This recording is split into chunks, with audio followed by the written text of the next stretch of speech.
What? How can this be? Silver demand is at record lows? Well, I'll explain exactly what that means in this video as we explore.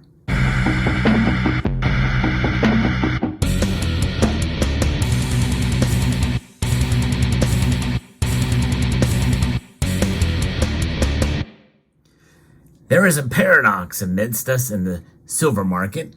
I'm going to be talking a little bit about that in this video. I'm going to be reporting from a story from Sprott Money that talks a little bit about what's going on here. And when you think about demand for silver, it's not just a monolithic being. The silver market is rather complex, like most commodities. And we're going to get into a little bit as to some of the reasons why silver prices are so low in this video when we go through the information provided here. If you enjoyed content like this, I hope you will consider pressing the thumbs up button down below and subscribing to the channel if you haven't done so already. Demand for physical silver is at a near all-time high, but the demand for COMEX digital silver, however, is at an 11-year low. That is remarkable to think about, especially when I and others in the community have been talking about how COMEX and LBMA stockpiles are dwindling, although there's a lot less fear of breaking the COMEX and with regards to the silver markets anytime soon. Still, it is at a low. So what gives here? What's going on? It's the Silver Institute reported in its latest global physical demands trend for silver that the green agenda and growth and interest in all things electrified would follow that demand for silver as an industrial component would be soaring. And in fact, it really is, aside from what's going on in China, which has stifled a little bit of that demand. The Silver Institute estimated that in 2022 alone, demand for physical silver outstripped supply by nearly 240 million ounces. That's remarkable when you think about it. So given that physical silver demand is surging to these record levels, it would seem logical that demand for COMEX digital silver would also be surging. But in fact, demand for COMEX silver, which is measured by a total contract open interest, is now at this 11-year low. So at the end of last month, total silver open interest on the COMEX stood at just 114,102 contracts. So for context, let's consider this.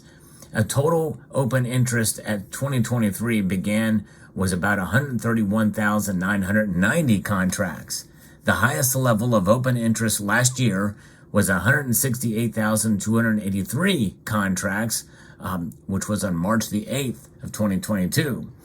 The all-time high open interest was seen on February the 24th, 2020 at 244,705 contracts. So at present levels, total open interest is at the lowest since May 24th of 2012. So that is some remarkable numbers to see as far as what the demand is for the physical or for the digital side of the COMEX, which obviously these open interest contracts refers to physical holdings of silver in their vaults. You have the different, you have what's known as registered and eligible. So what does this signal for the price? Well, you can probably guess why the prices have been so low, all things considered here. Nearly record lows of contract open interest clearly indicate a stunning lack of speculative demand from hedge funds and other traders. Low open interest indicates that bank trading desk demand is at a low. Further, hedging demand from silver producers is also at a minimum. I think that's part of the reason why some of these mining stocks are so low as well. All of this can be seen on the latest Commitment of Traders report from the CFTC. Total contract open interest number has fallen this low just as the July 2023 contract went off the board and then went into delivery.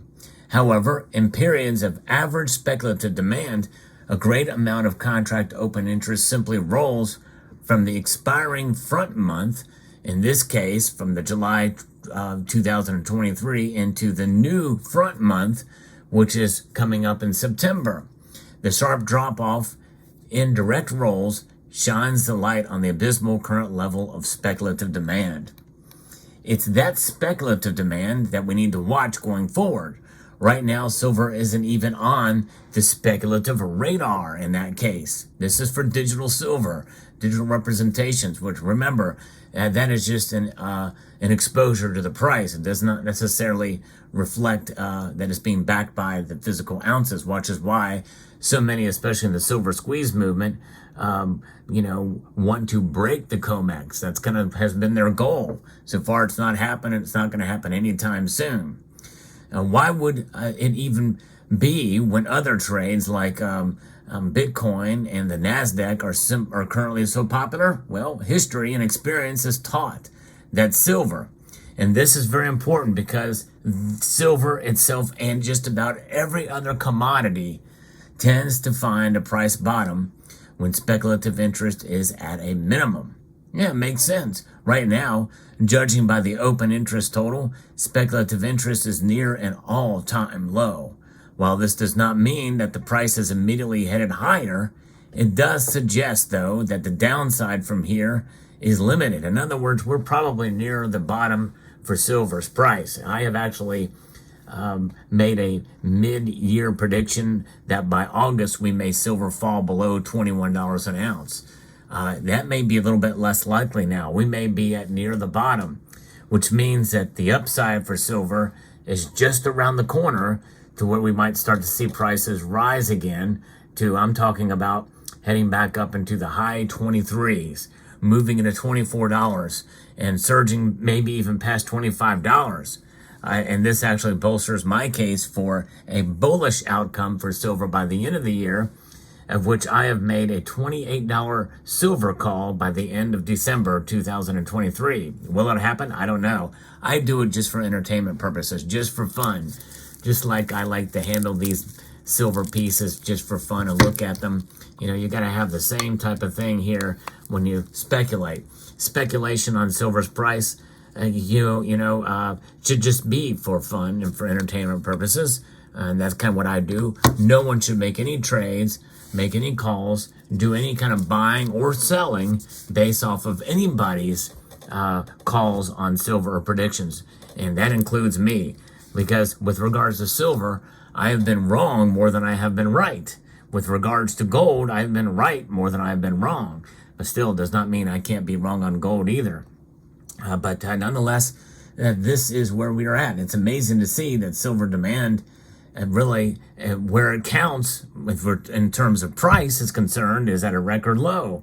You think about it. What about us silver stackers? What are we, chopped liver? No, we are not. When we hold and when we buy physical silver in our possession, that there's that much less silver that they have in order to use for their wares on the digital side, for the futures, for the options contracts. Every single ounce matters and counts when you buy. So, and it really matters the most when you hold on to it and it's not being pumped back out into the market. That being said, if all of us silver stackers were to sell, 50% of our silver stack, we would probably cause the price of silver to plummet. We'd have the exact opposite of a silver squeeze if we were to do that, because there would be a glut of silver on the market when there's already enough silver in the market to meet current, current demand right now. And I think that likely that supply is going to become actually tight when China fully reopens and we start to see a move away from a recession, or at least a move away from a talk of a recession. How will that manifest itself? When will that occur? I don't know. It's hard to say at this point, because everybody's been saying that it's just a matter of time before we see silver's price move back up into positive territory. Like we're talking above $30 an ounce. That talk has been out for quite a while. It's been a lot holding it back. And I think this lack of demand that we're seeing here with the COMEX, digital COMEX, is playing a huge role. Is it synchronized? Is it timed? Is there a collusion going on? I don't really think so, honestly. But who knows? Who really knows? We already know that the very existence of the derivative markets means that there is a suppressive nature to silver's price. But again, just as with any commodity, that is the case. Rarity and demand are some things that have to be taken into consideration. But remember, miners are still mining, and they're going to increase mining once prices start to pick back up again. The summer months tend to see sort of the doldrums in terms of the markets overall. And that's by the nature of people paying less attention. People are outside now. And as I look out my window, the sun is shining. Why am I here talking to you? Oh, that's right. It's time for a video. That's right. Nonetheless, there it is. So that's my feelings, and that's the news of where the silver market is, and this little report from Sprott Money. Fascinating indeed. Hope it helps give you a better insight on the silver market, and so that you can be encouraged that it matters really not what the day-to-day movement of price is, or even the week-to-week, month-to-month, or year-to-year movement. In the long run, silver will protect your wealth if you purchase with a strategic goal in mind. So let me know what your thoughts are in the comment section below. I'd like to extend a multitude of gratitude to each and every one of you for taking the time to watch, and to encourage you to please rate, share, comment, and subscribe.